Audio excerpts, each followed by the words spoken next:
नमस्ते, माता रानी के भजन गाने जा रही हूँ, आप लोग ध्यान से सुने। के ही चढ़ावे बेला के फूलवा, के ही चमेला के फूल, दुर्गा मैया हो। के ही चढ़ावे अढ़ऊल के हार, दुर्गा मैया हो।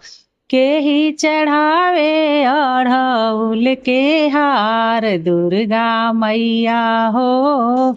सासू चढ़ावे बेला के फूलवा, नंदा चमेला के फूल, दुर्गा मैया हो। माहू चढ़ाई अढ़ऊल हार, दुर्गा मैया हो। माहू चढ़ाई अढ़ऊल हार, दुर्गा मैया हो। के ही चढ़ावेला बेला चमेला, के चढ़ावेला अढ़ऊल हार, दुर्गा मैया हो। के ही हो चढ़ावे अढ़ऊल हार, दुर्गा मैया हो। के ही चढ़ावेला नारियल छोहाड़ा, के ही चढ़ावेला किसमिस, दुर्गा मैया हो।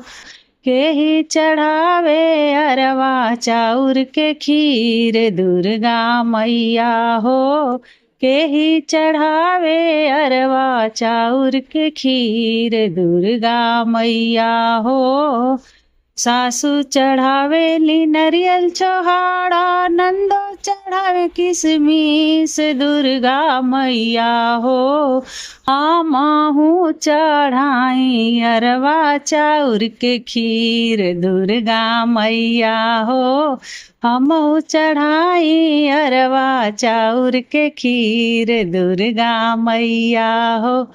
के ही मांगेला बेटा पतोहिया, के ही मांगे भतीजवा, दुर्गा मैया हो।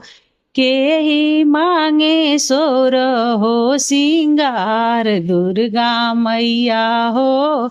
के ही मांगे सोर हो सिंगार, दुर्गा मैया हो। सासू मांगेली बेटा पतोहिया, ननदो मांगे भतीजवा, दुर्गा मैया हो। हमहू मांगी सोर हो सिंगार, दुर्गा मैया हो। हमहू मांगी सोर हो सिंगार, दुर्गा मैया हो। धन्यवाद।